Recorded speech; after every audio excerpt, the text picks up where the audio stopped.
Good evening. This is Rudy Giuliani, and this is America's Mayor live from Dover, New Hampshire. And we have a live audience. Well, we have an audience, a live one. And Ted and I are here, and we were, of course, in the middle of our Rudy Giuliani show on Lindell TV when we informed of the breaking news. We still haven't gotten, in all these years, we got to get our horn or something, da-da, da-da, something like that. Breaking news. We either should get a horn of something, or we should get like, the screen goes like this. Breaking news, breaking news, breaking news. Fox has those graphics. Here's what we'll do. Newsmax has those graphics too. We'll have the voice of God. The voice of God is when the voice off. They use it in live productions. If you get introduced by like a person that doesn't appear, like they did at the funeral for Charlie, they announced they announced whoever was going to come up and speak. Secretary Robert F. Kennedy Jr., Secretary Peter Hegseth, that kind of thing. So we could have breaking news, breaking news, breaking news. A short while ago, James Cardinal Comey was indicted in the United States District Court for the Eastern District of Virginia on 2 counts of obstruction of justice and making false statements before the United States Congress. The people at the courthouse are all talking and saying, among other things, he must be really stupid. You're wondering, why is he indicted in Virginia rather than in D.C., where it's 98% Democrat? And I remember in my case, they didn't even want to go out of the jury box in order to hit me with some kind of an enormous amount of money. I mean, they were. It's like, well, he works for Trump. You know why? This is where human frailty can just get you. He was too damn lazy to come and testify before Congress. He did it remotely. So there is venue and jurisdiction in Virginia, because that's where he shot off his lying mouse. Allegedly lying mouse. This is what an allegedly lying mouse looks like.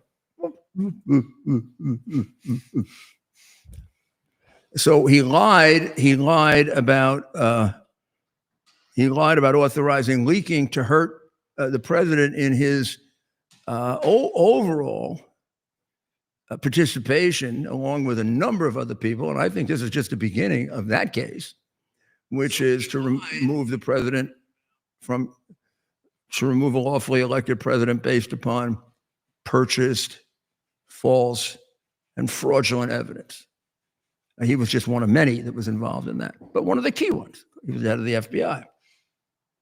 But this lie was intended to cover that up. And that's basically, I haven't seen the indictment, but I have seen the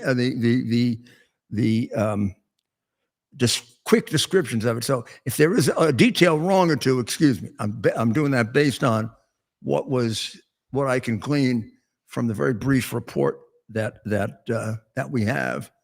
The main count carries a 20-year max. But really, for felony, for perjury, which is really the essential nature of the crime, I will tell you realistically, the max is about 5 years. Unless you're a District of Columbia judge with a Trump person, in which case the max would be execution if they could get away with it. Could be the most biased court, certainly in the history of the United States. And what they did to the J6 people is unforgivable. I'm not saying what they didn't deserve some punishment, some of them, but nowhere near the numbers they punished and nowhere near the kind of punishments they imposed. Not even compared to the fact that they let almost what, they let 70% of the felonies go free in the district until Trump straightened it out. 70%. I mean, you get whacked over the head, nobody can do a damn thing about it. So we'll have to see how that goes. Ted, you wanted me to describe what happens next, right? That's right, Mayor. I think this. Well, what I have to know is, do they require him to come in tonight, or is he going to come in tomorrow? So I'm looking into. Look, I don't know the facts, but I'm going to tell you something, and this makes a very, very big difference, and it's the reason they should be disbarred, not me. I am virtually certain they didn't arrest him, because that's the decent thing to do. There is no reason to arrest a former head of the FBI. Guy's not going to run away. You may hate him. You may dislike him. You may have a personal vendetta against him. If you can't control that, get the hell out of law enforcement. You arrest him, really, if he legitimately is a risk of flight or danger to the community. Now, he's not running anywhere, and if he does, we'll get him right away. And he's not a danger to the community. He's going to lie to the grocer and go around lying? I mean, he's already did his damage, rather. So all of those arrests outraged me after my career. Dressing up like Gestapo and arresting Roger Stone, putting ankle bracelets on Peter Navarro. That's the difference. And the idea that we're doing the same thing they're doing is totally crazy. They were making up crimes and using Gestapo tactics. We're charging crimes for which there's certainly prima facie evidence that he lied. There are witnesses who say he did. That makes it a triable case. And let's assume, and I hope, maybe I'm assuming too much, that they're going to treat him the way we have under the federal criminal justice system for the last 150 years, not during the dark ages of Joe Biden, when people were unnecessarily arrested and in essence put through some form of torture. So check it out and find out if you can get the details. Did they just announce it? If they just announced it, then they would have called his lawyer and said, show up tomorrow at 10 o'clock. They rarely do. They rarely do presentations at nighttime. It would have to be an extraordinary case. The Hinckley case, I remember, we did at night. I assume he's going to show up tomorrow, 10 o'clock in the Eastern District of Virginia, and enter a plea to the charge. Tomorrow. I'm trying to see if there's a time on that. Does it say that? I'm looking. I don't see. Okay, so we'll go over a couple of other things while wasn't it amazing to see Trump say that I think Ukraine, with the support of the European Union, is in a position to fight and win all of Ukraine back in its original form. Why not? But then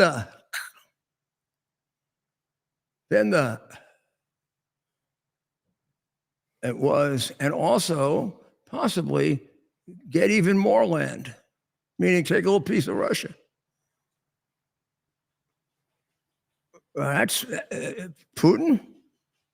Pay attention to that. That's not there by accident. I know this man. He's trying.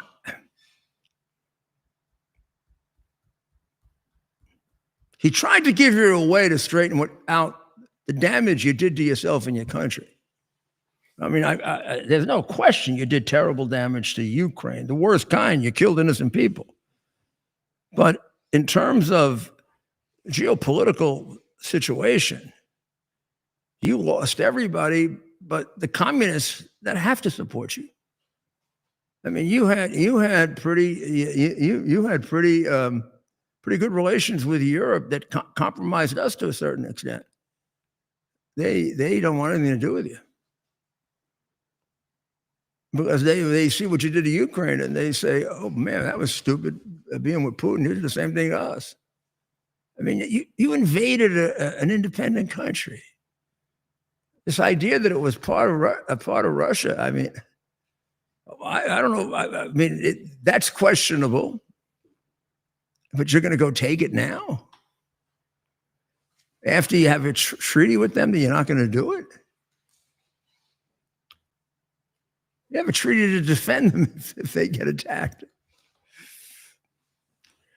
So I think what this means is the sanction, I actually believe the sanctions are going into effect as we speak. It takes a while for them to all go into effect, but I think starting with the big boost in the tariff for India. And, when we say sanctions, we may be thinking loosely here. We may use duties and tariffs as a way to do it as well. The same effect. And faster to do?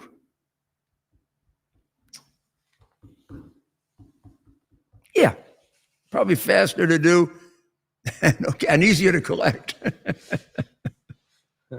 In both cases. Plus, we got a lot of Russian money hanging around, which we've seized. It's about time to use it to pay for the war. Let's let them pay for the war against them. The reports from the Soviet Union, Russia, are that their economy is in the tank. It is doing very, very poorly, including gasoline shortages now spreading.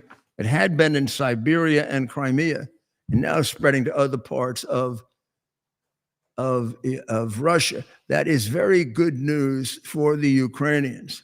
The best news of all, which, except for the suggestion that Ukraine can now defend itself by going into Russia, which would be the second time that Trump has said that. Except for that suggestion, there hasn't been a formal lifting of the restraint that we put on the Jupiters and some of the missiles that we gave them that could go deeply into Russia and do tremendous damage. Now, it's my understanding that what Ukraine wants to do with that, because they don't want to escalate this into a world war. What they want to do is to hit hard targets, meaning not do what Russia does. I thought the president made one mistake today when he said that the casualties are mostly civilian, mostly military. In the case of Russia, that's true. In the case of Ukraine, yes, their battlefield casualties of the Ukrainians are military, but all I see is them hitting civilian targets, right? Right. They're hitting apartment buildings and they're hitting office buildings, and now they may be hitting hard targets and we're not seeing it. I think we would. Whereas when Ukraine gets a chance to hit them, they're going at their electrical structure, they're going at their military structure, except there are very serious limits about how far into Russia they can go. Now, if you change that and you let them go into Russia, they can, just as Russia is losing customers for oil, if they can be allowed to bomb inside Russia, Russia's going to lose oil as well. And all these drones that they're producing, they're going to lose the factories where they produce the drones. And that'll make a material difference in a war that Russia's been struggling with a lot harder than people thought, against a much smaller and always thought of as not anywhere near a military rival to Ukraine. And for the last 2 years, they fought them to a draw. You know how much land Russia has picked up in the last 2 years? 1%. That's why the president, I think, was humiliating them with being paper tigers. In a certain way, he's right militarily, except there's a big problem in the kitchen. It's called having more nuclear arms than any country on earth, including the United States. I'm not saying the most sophisticated. I'm not saying the most devastating, nor am I saying they have the capacity to deliver it the way we do. or to defend themselves the way we do. But you don't have to be all that smart when you have weapons like that. So this has to be done with respect to the worst possible things that could happen, and you don't want to go there. But at the same time, long term, you can't let Russia succeed, because if they do, there'll just be another one and another one, and China will become emboldened. And the Taiwan thing, which they're scratching themselves to do Taiwan, they're going to go do it. Apparently, the Kremlin was having a shit fit over the president saying that they're a paper tiger, and they don't know how to deal. They don't know how to deal with the symbolism of it, Ted. Yeah, because of the language. They're insisting that this. They're insisting there's still a bear, Ted. Russia has never been a tiger. We're a bear. They don't get it. What we're basically saying is you're a crappy little army that got the shit kicked out of them in Afghanistan. Right. We didn't leave Afghanistan because we got the shit kicked out of us. We left Afghanistan after defeating the hell out of them. There have been 2 years of no deaths when we left. And that's why we want Bagram back. We get Bagram back. That's just a matter of flying the planes there. It is quite something. And to see them twist themselves in a pretzel, but is also it's quite something. The president really stuck it to them. Russia has been fighting aimlessly for 3.5 years, a war that should have taken a real military power less than a week to win. Yeah. He might be exaggerating a little. 2-3 weeks. This is not distinguishing Russia. In fact, it's very much making them look like a paper tiger. There it is. Peskov rejected the characterizations of Russian economy, contending that Moscow maintains resilience and macroeconomics. And he also resisted the comparison to a tiger because they're more like a bear. They're missing the paper. Right. They're missing the paper part. Maybe he should have said they're a paper bear. They'd have gotten it better. Quite something. I don't know if the Russians are the swiftest, in terms of Chinese are sure swift. Yeah, right. Well, it'll be interesting to see, Mayor. We've seen a dramatic shift, at least from the president publicly, and we'll see how Putin responds to this. That's what I'm interested. Well, we're interested in how everyone responds to it, but it'll be interesting to see how Putin responds to the president's new posture. Russia has suffered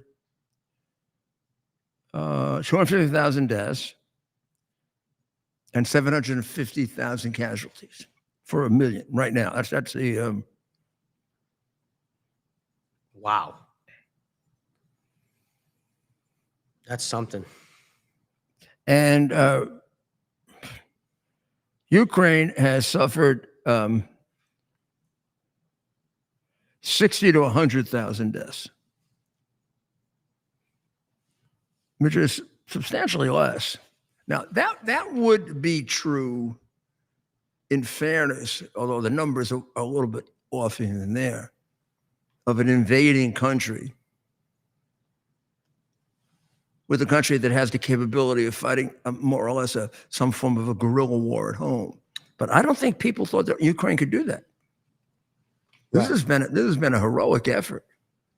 They've taken what is considered to be the second or third most powerful military in the world and kept its encroachments minimal. And then after the shock of the original encroachment, they've actually pushed it back a little. And we show you those maps. Their original incursion, they had actually gotten all the way over to Kharkiv. Boom, they've been pushed all the way back. And some places that they were hopeful of getting, they've just given up on. And now they're actually asking in a peace agreement for things they couldn't get militarily. Well, Jimmy Kimmel is back. Oh gosh. Was he funny? I didn't listen to him. They said he tried to act like he was crying. Right. He is back. And maybe on that note, Mayor, we'll take a quick break. We have a special guest joining us. Oh, good. As we continue to talk about some of these international yesterday. issues. Ali Reza standing by. But maybe we'll take a quick break and we'll come You got right it. You got it. back. Short break. U.S. Army Major Scott Smiley paid a high price serving our nation. Scott was leading his platoon in Iraq when a blast sent shrapnel through his eyes, leaving him blind and temporarily paralyzed. Scott would become the first blind active duty military officer before medically retiring years later. Thanks to friends like you, the Tunnel to Towers Foundation gave Scott and his family a mortgage-free, specially adapted smart home. Show your support for America's heroes now. Donate $11 a month to Tunnel to Towers at T2T.org. Are you ready for some action? I'm ready for action. Get the Elite TV plan only through the portal. 218 channels, and it's only $69.95 a month, Wow. including your free portal. That's cheaper than everyone else. Your favorite sports, movies, news, Wow. even daytime dramas. We're talking about ESPN, OAN, Newsmax, Wow. channels you can't get anymore in certain areas. Compared to the competition, this is a way better deal. Endless selection. Not to mention all the free music channels. There's over 700 premium and classic movies all ready to go. Wow. Plus, they got catch-up TV that allows you to go back and watch what you've missed or want to watch again. Cut your cable in half and get twice as much for free. Way more channels for half the cost. After the first year, the subscription then drops to $57.95 monthly, Wow. where you change or upgrade anytime. Go to QUXNow.com and get yours today. Use promo code RUDY. Act fast. These deals are Here we are, pretty much at the beginning of the process here at this pristine, I call it a laboratory. It's not like a factory, it's like a hospital. This is the beginning of the process for roasting. Deep grain, very good quality. Most people don't use this quality. We deal with small farmers because they like to know who we're dealing with. They give us the highest quality, all organic, non-GMO. You should know all Arabica beans. No Robusto, all Arabica. They're going to go into the roaster and it'll get roasted for about 20 minutes or so.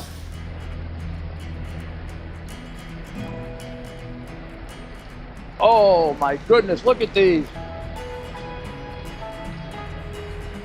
My goodness.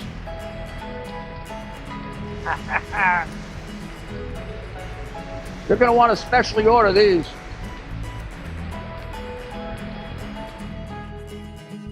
This is what goes into Rudy's coffee. U.S. Army Major Scott Smiley paid a high price serving our nation. Scott was leading his platoon in Iraq when a blast sent shrapnel through his eyes, leaving him blind and temporarily paralyzed. Scott would become the first blind active duty military officer before medically retiring years later. Thanks to friends like you, the Tunnel to Towers Foundation gave Scott and his family a mortgage-free, specially adapted smart home. Show your support for America's heroes now. Donate $11 a month to Tunnel to Towers at T2T.org. The snapback of UN sanctions on the Iranian regime should have taken place years ago. The policy of appeasement by the West has only made the regime more aggressive. The main source of terrorism and the main obstacle for peace is religious dictatorship in Iran. The only solution is regime change by the Iranian people and their organized resistance. This solution is within reach. The regime is in its weakest state. Iranian society is in an explosive condition and the resistance is in a state of readiness. The world must hold the regime accountable and recognize the right of the Iranian people to overthrow the clerical regime. Therefore, there is no need for foreign boots on the ground or providing money. Good evening. Of course, I'm sure you remember, but that is Madame Rajavi, who is the acting president of the National Council of Resistance to Iran, which is which is a shadow government of a number of all the appropriate officials that would guide Iran through a transition to democracy with elections.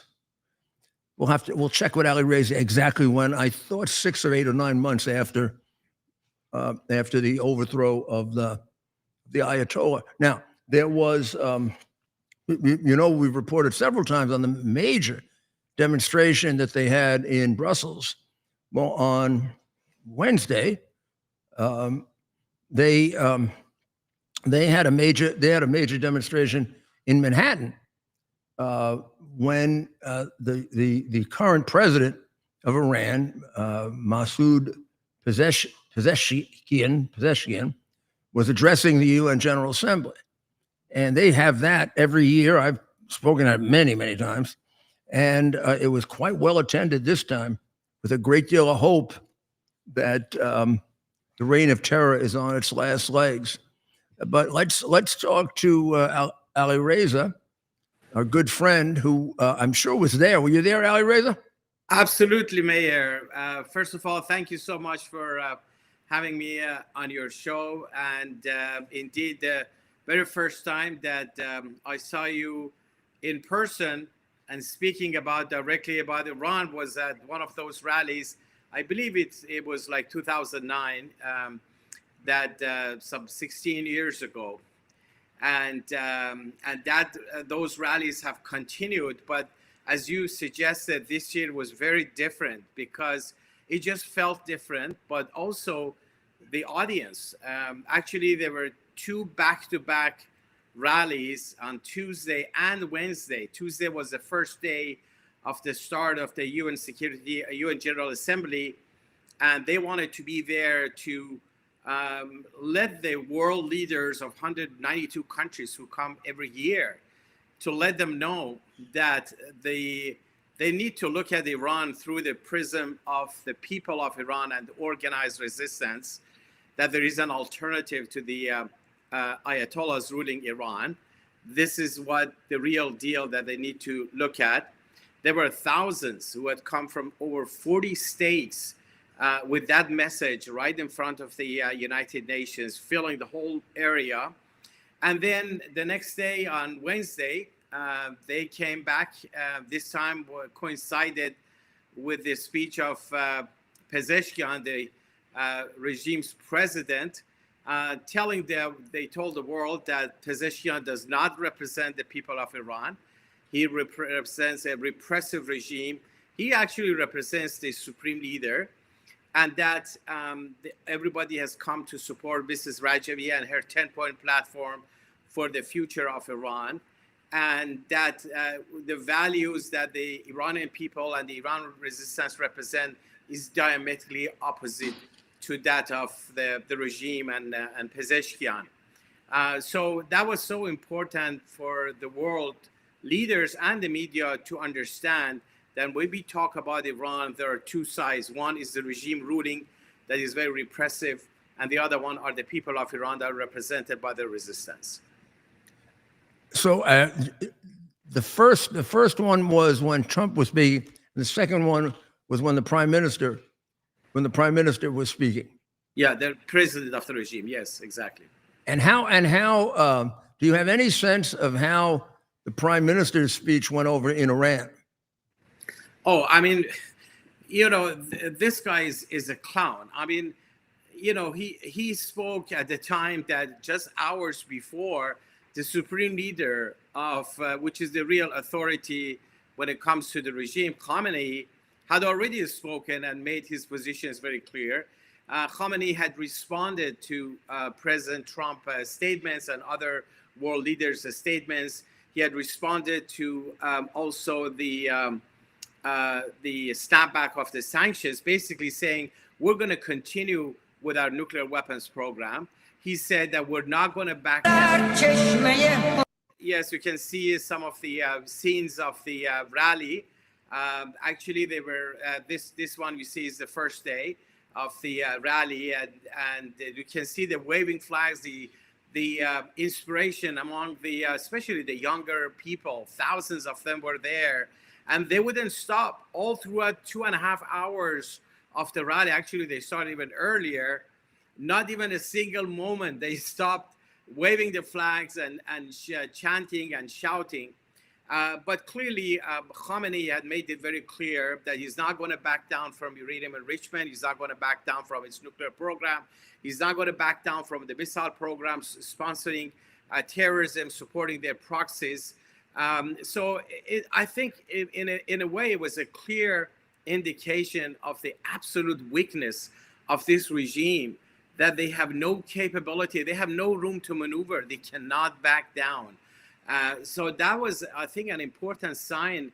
And you put it, just suppose the rally, the organized resistance, the message coming from the people that, yes, look at the alternative. This is the alternative. This is the future of Iran, that they have a 10-point plan that says there must be a separation between church and state. Freedom of religion, freedom of political parties, equal rights for men and women, free market economy, and a non-nuclear republic form of government. So that's why I think we got a lot of attention from the media. There were media from all over, not just the United States, from Europe, everywhere else. And they were stunned to see both the level of enthusiasm and the fact that this movement is led by a woman fighting against the misogynist regime.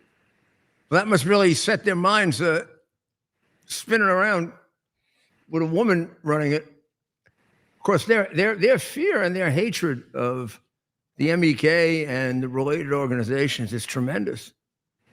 You really have gotten to their imagination. I'll tell you that. Oh, absolutely, Mayor. You know, the number one preoccupation in the minds of the Supreme Leader is actually this movement, the MEK network inside Iran, but also the Parliament in Exile, the NCRI led by Mrs. Rajavi outside of Iran, and the mullahs, especially. You know, we're talking about the snapback of sanctions on the Iranian regime, and the Ayatollahs certainly remember that the whole thing started when this movement, Mrs. Rajavi's movement, first exposed the nuclear sites of Iran in August of 2002, right? That triggered the IAEA inspections of the Iranian nuclear site and led to the Security Council resolution, 6 of them actually, that imposed sanctions on the Iranian regime. So when we called for the snapback of sanctions, and eventually the Security Council voted in effect in favor of it, the regime sees all of that, saying this movement, the Mrs. Rajavi's movement, has been responsible for that. And also inside Iran, they see all these uprisings. They look at the resistance units of this movement as the engine for change that have been pushing for bringing down the Ayatollahs, but also the platform, everything in that sense. That's why you said, the main preoccupation of the regime is actually this movement. I think it's made a very big impression too, inside Iran, what you've been able to organize outside. And when people see the demonstration in Brussels and the demonstration in the United States, and then the others that you have, that has to be a source of hope that they're not in it alone, that there's a very, very big Iranian community that supports them. Because I'm sure the Ayatollah would like to present the picture that nobody supports them. Exactly. In fact, the 24/7, the regime has been trying to say in their, every Friday in the past 46 years, when they have the Friday prayers, leaders in every city controlled by the office of the Supreme Leader, there are 3 chants that they have at those Friday prayers from the podium. One is death to America, and then death to Israel, and then death to the MEK. But the more they say it, the more it actually backfires, because it shows the public that the single, most threatening force to the Ayatollahs is actually the MEK inside the country. They keep talking about it. And then while they're talking, they say it's nothing. They have no support. They're just a cult and all of that. But they keep talking for 46 years. And whatever they do just backfires, especially among the younger generation who want a fighting force. They want to be able to overthrow the mullahs. They don't want to be just critics of the regime. The whole world is criticizing the regime. That doesn't do the job. You need to bring about change. And that's where the role of the MEK comes inside Iran, but also the parliament in exile outside of Iran. And that needs to translate into policy. As you just heard Mrs. Rajabi talking, saying the international community must recognize the right of the people of Iran to bring about change. No need for boots on the ground or appropriation of money. Then you will see the impact once that policy changes. Well, I think the amount of change you've been able to bring about there is remarkable. And there's just an action forcing event that's necessary now.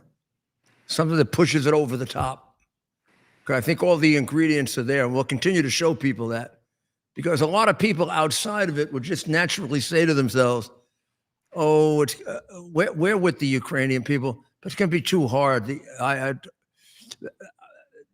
Please remember, almost all tyrants get overthrown.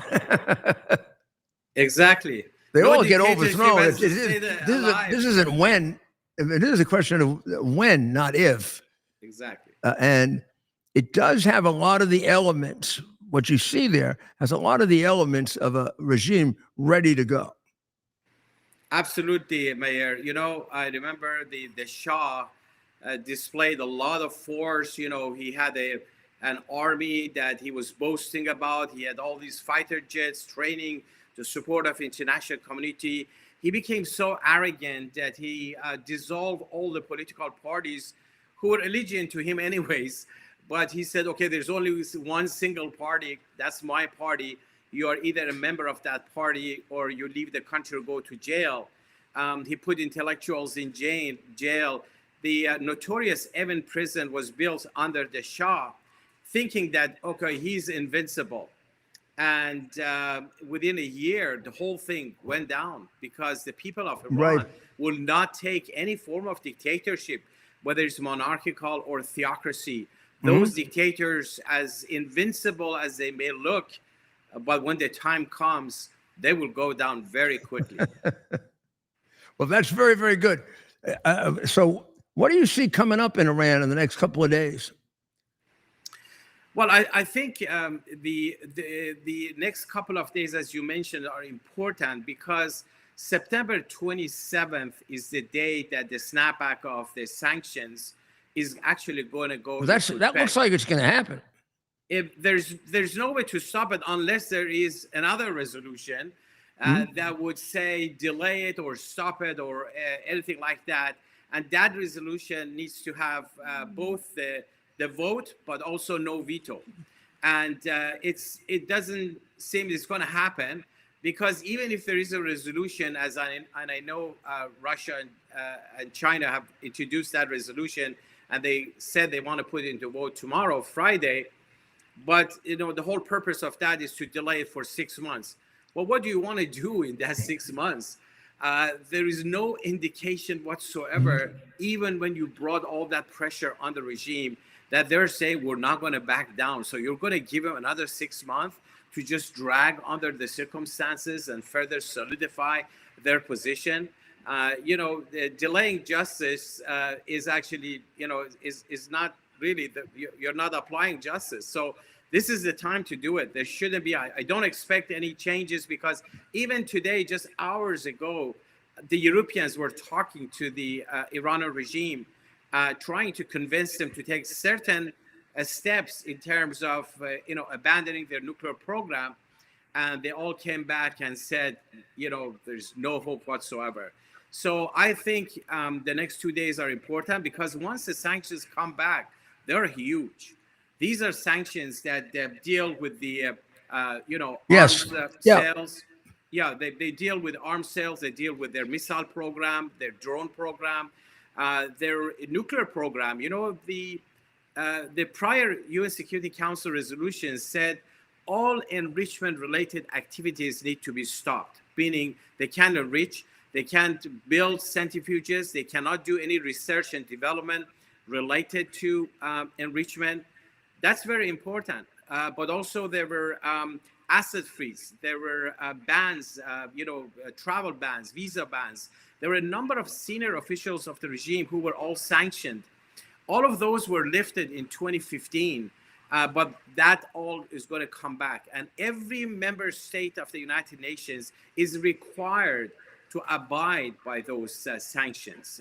You cannot go like your own way saying, we're not going to enforce it.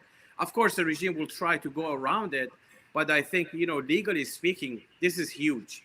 And that would add to the problems that the regime is already facing. A very discontent population who hold the regime responsible for all of the misery that they are facing. Economy is in shambles, and nothing is working. No electricity, no water is really working. At least 4 hours of electricity cut off in major cities is happening right now. Well, let's hope so. I know who's ready if that happens. Definitely, absolutely. Now you have your ticket and your bag packed. I know that. Exactly. God bless you. God bless you, Mayor. Thank Good you job so as much usual. for having us, and thank you for giving us the opportunity to provide information. Well, appreciate that. Very happy to do it. God bless you. Thank you. God bless you. Well, shall we take a short break? Right back. We'll be right back after your short. U.S. Army Major Scott Smiley paid a high price serving our nation. Scott was leading his platoon in Iraq when a blast sent shrapnel through his eyes, leaving him blind and temporarily paralyzed.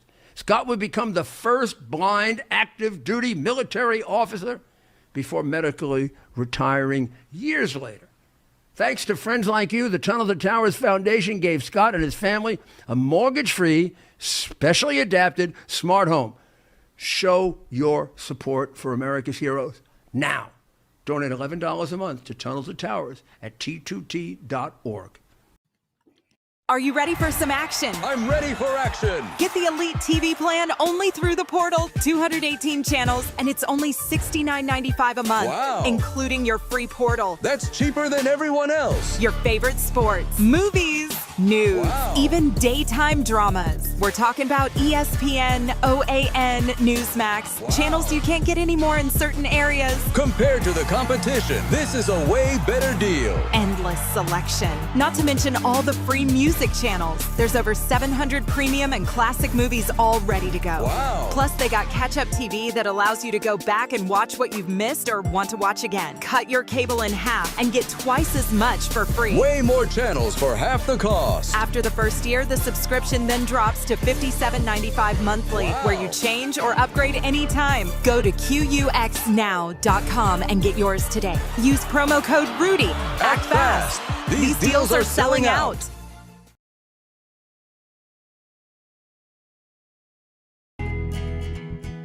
Here we are, pretty much at the beginning of the process here at this pristine, I call it a laboratory. It's not like a factory, it's like a hospital.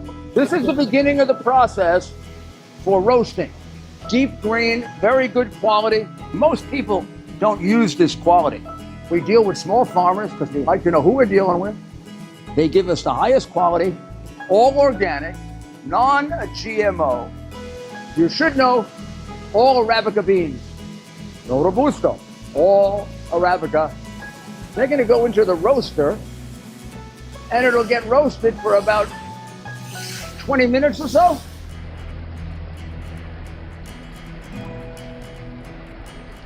Oh my goodness, look at these. My goodness.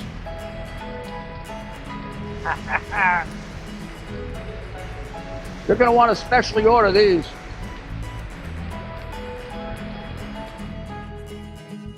This is what goes into Rudy's coffee. I'm telling you, it's great coffee. It really is great coffee. I'm not exaggerating about at all. Well, Mayor, we do have some breaking news. This, Go ahead. this according to our friend Nick Sorter on Twitter. James Cardinal Comey is expected to surrender tomorrow morning to federal authorities, officially being placed under arrest. Uh, Or is that he- not how that works? Maybe we'll take out the under arrest part. no, there's no reason to place him under arrest. It's just a matter of getting even, and you want to play it the way it's supposed to be played, not the way you'd play it if you wanted to make somebody happy or get them enthusiastic. I mean, it doesn't. It should be evaluated on the merits of what he did wrong, and without all this pomp and circumstances and Marines, and this guy's not going to go anywhere. Let him have his chance in court. Well, he has responded on X. He posted a video. So this is James Comey's official response to tonight's Boy, that's quick. indictment. My family and I have known for years that there are costs to standing up to Donald Trump, but we couldn't imagine ourselves living any other way. We will not live on our knees, and you shouldn't either. Somebody that I love dearly recently said that fear is the tool of a tyrant, and she's right. But I'm not afraid, and I hope you're not either. I hope instead you are engaged, you are paying attention, and you will vote like your beloved country depends upon it, which it does.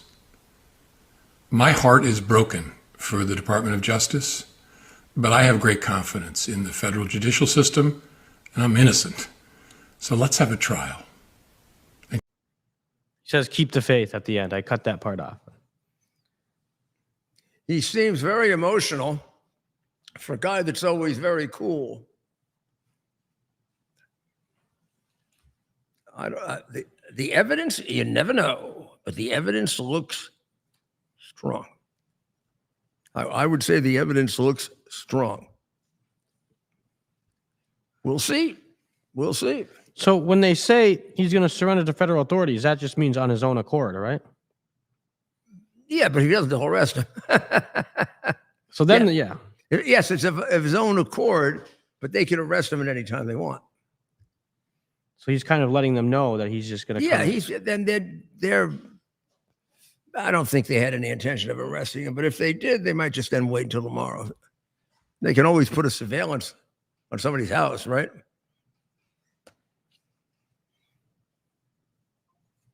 So is this is one of a number of issues he faces, right? This is just the first. These are the first charges, right? This isn't. There's a lot more out there on him beyond just these two counts, correct? I mean, at least alleged as James Comey. I mean, this is just in relation to him lying to Congress, right? About leaking to the press. This doesn't get to the substance of the matter. Well, a lot of some of that the Russia is barred by the statute of limitations, so you can't get to it. Like the Russiagate hoax and that stuff. Okay, so they're just getting what they can before the statute runs out. Exactly. So what do you have? Do you want to make any, I don't want to say predictions or anything else you can add, Mayor, to this? I mean, this is a fast moving story. It happened just hours ago, but people I think this will be a pretty quick trial. It's not going to be a very difficult case to get ready for. There are 5 to 15 witnesses, I would think. That should take a week and a half.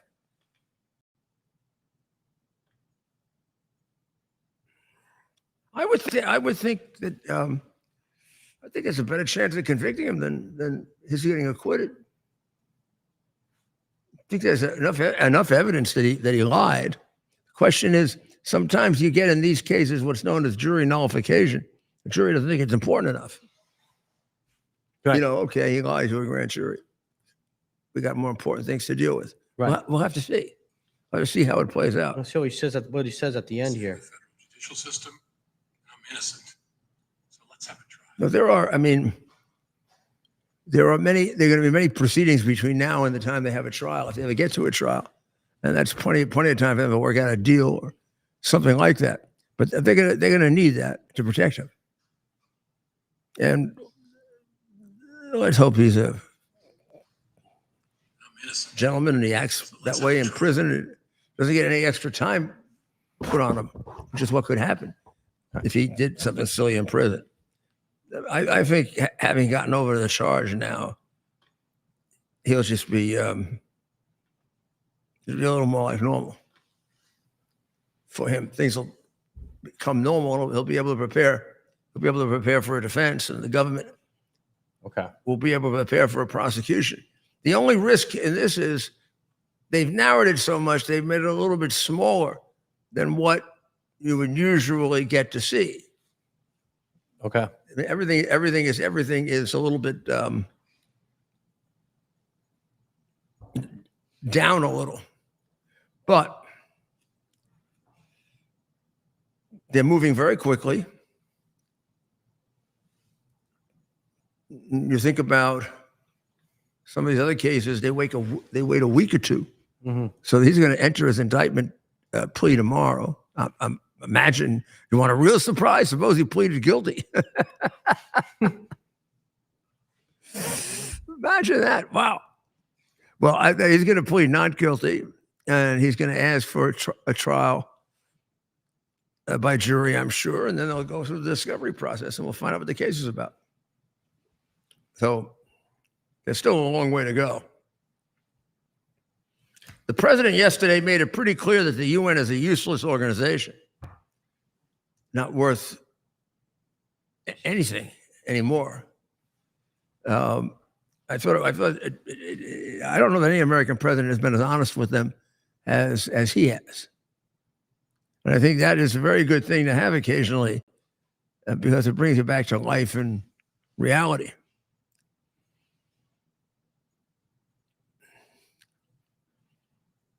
So, Ted, what do you make of the fact that there seem to be a lot of similarities between this and the murder of Charlie Kirk?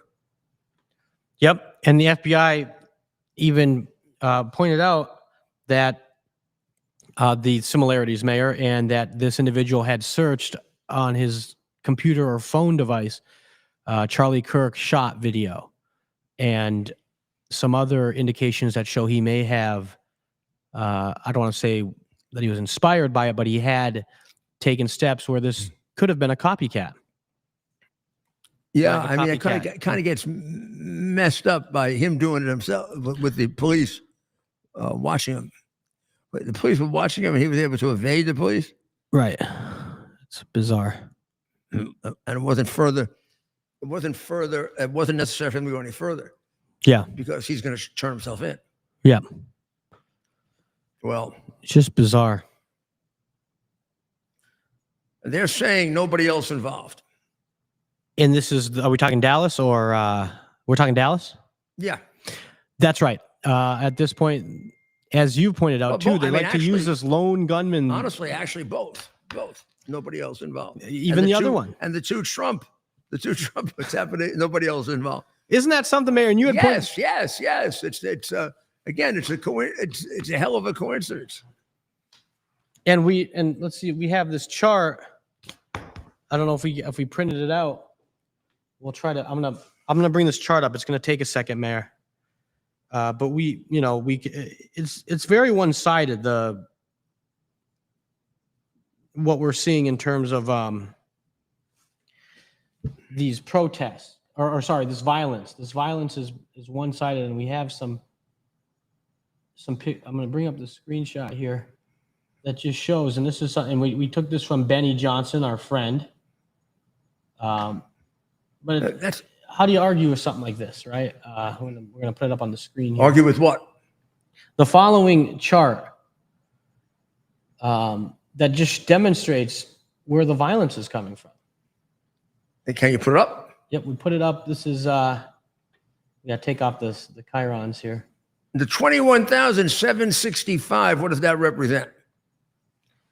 Total violence rate. All violent. Violent crime, in other words. Violent rate by party. Yeah, that sounds about right. Look at that. For every 200,000 people, 21,000. Look at that. So that's from our friends. That's from Benny Johnson. We got to give Benny some credit for that. Well, we had a good interview with Benny today. We did. So the breaking news tonight, of course, James Cardinal Comey has been indicted. That's right, and he's going to be arraigned tomorrow.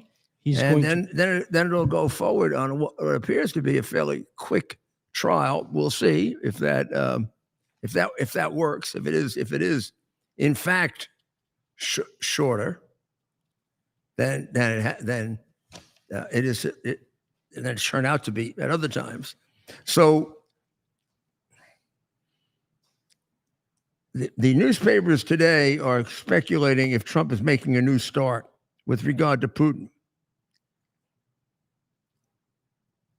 Is it a new start or is it just a continuation?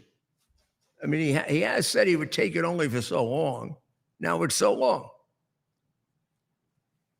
Well, however he's gotten there, I think it's a good place to be.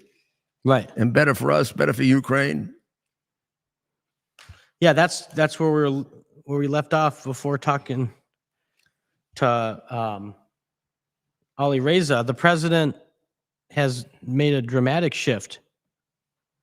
And now says Ukraine can win, right, in a matter of weeks. Mm-hmm. Now, how do you interpret that? What is he really getting at with that? And how do you think Putin will respond? What do you mean? To President Trump's shift. Right. It'll be interesting to see if Putin, how he responds, right? Because we've seen him, he seems to be willing to kind of take the steps he feels is right for his country, no matter what we do, no matter what, President Trump has offered, multiple times, he has met with him. Mm-hmm. And what will this mean for Zelensky? And is this President Trump kind of trying to boost Zelensky a little bit to kind of get, kick him in the butt a little? I think there's a lot to, and NATO, right? And NATO's obviously watching the president and his shift in tone, and maybe to see what that means for NATO.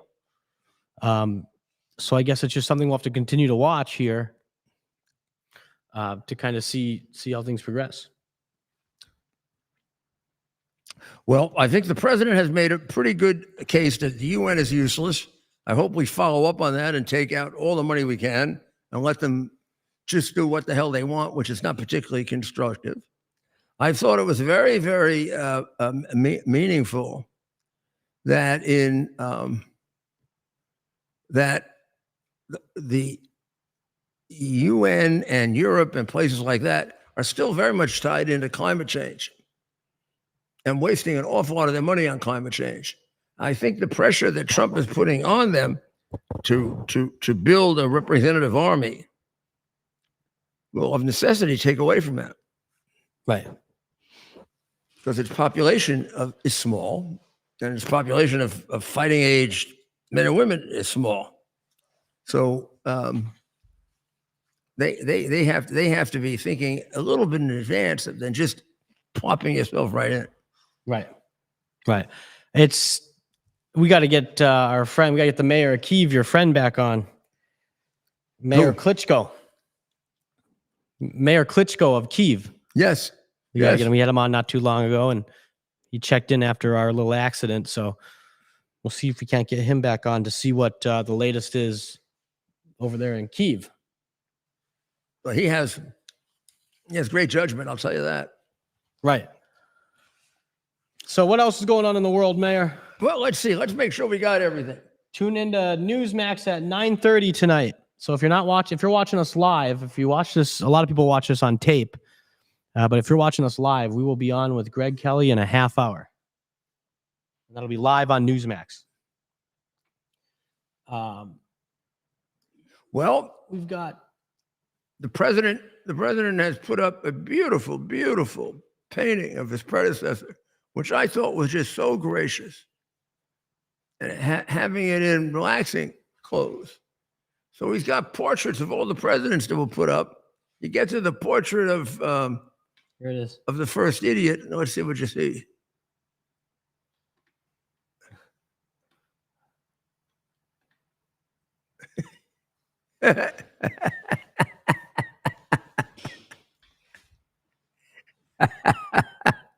He likes having it sandwiched in between the two of him, huh? Look at that. Yeah, He's got him surrounded. good camera work at the end here where they show the To save it? they show up in between, right? So it's in between the two. This is quite something. Let's see if we got some sound on this. There's no sound. There it is. There's W. There's Barack. And there's President Trump. Isn't that great?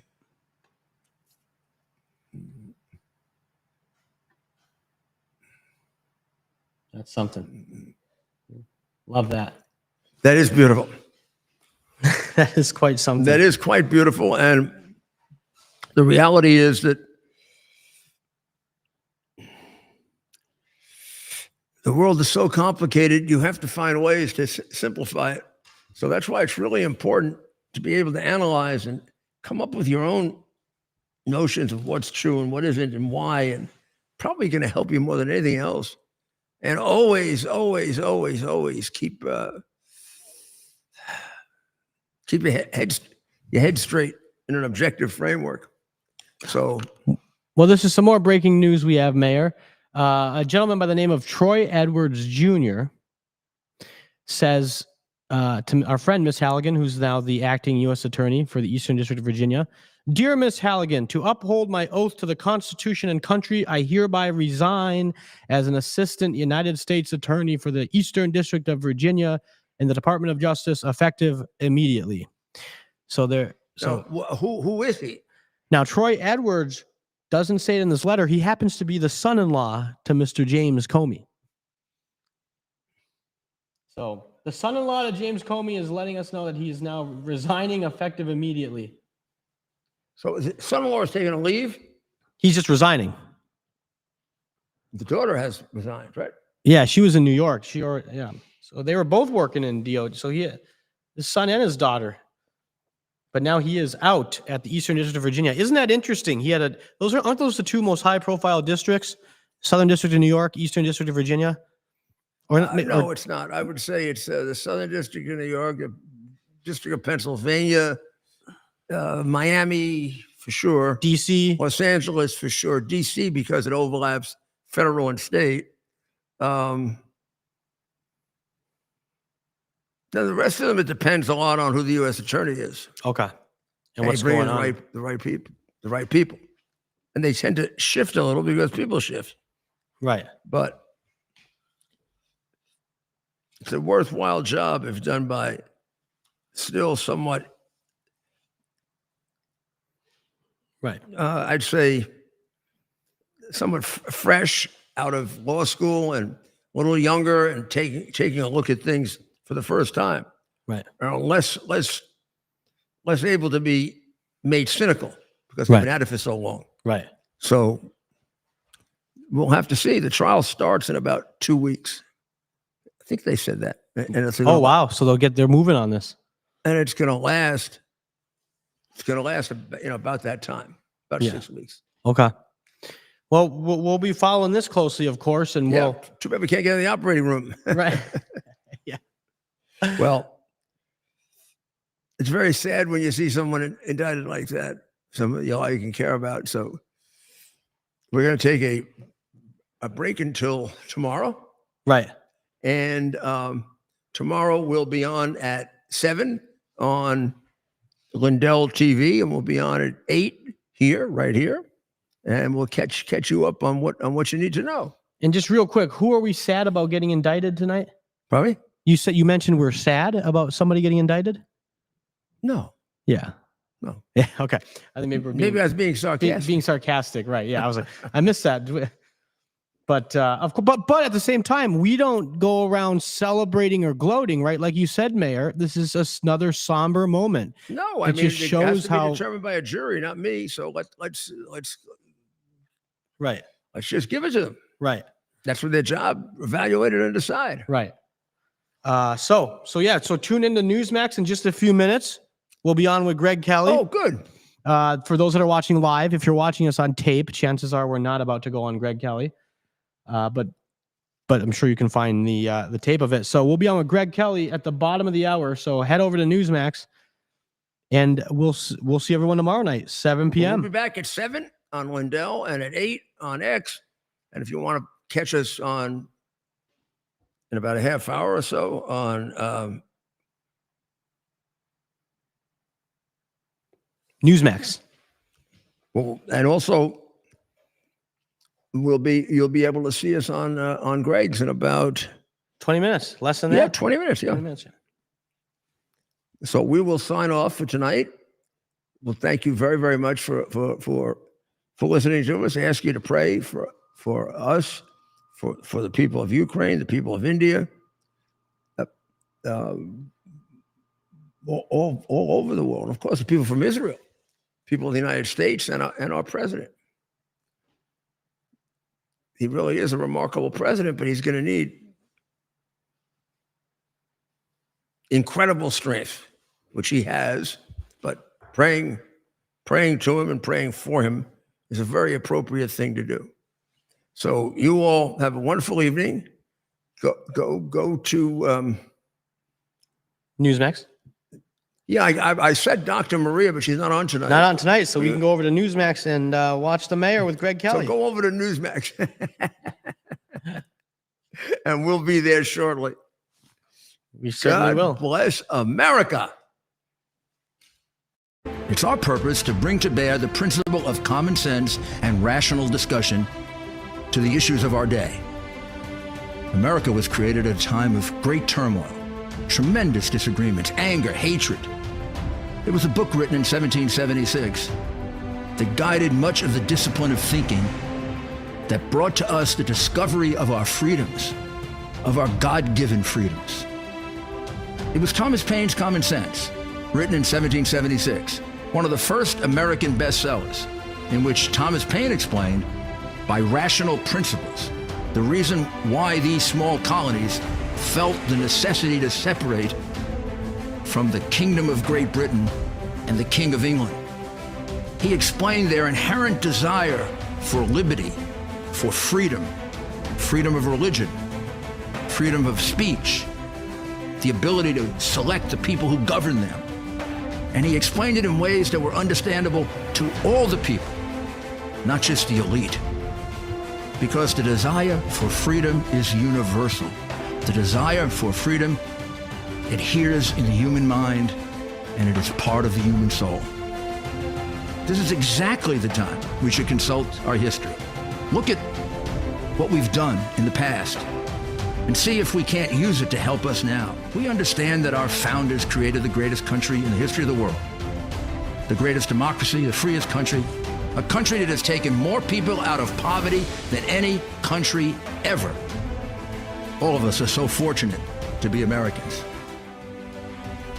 But a great deal of the reason for America's constant ability to self-improve is because we're able to reason, we're able to talk, we're able to analyze. We are able to apply our God-given common sense. So let's do it.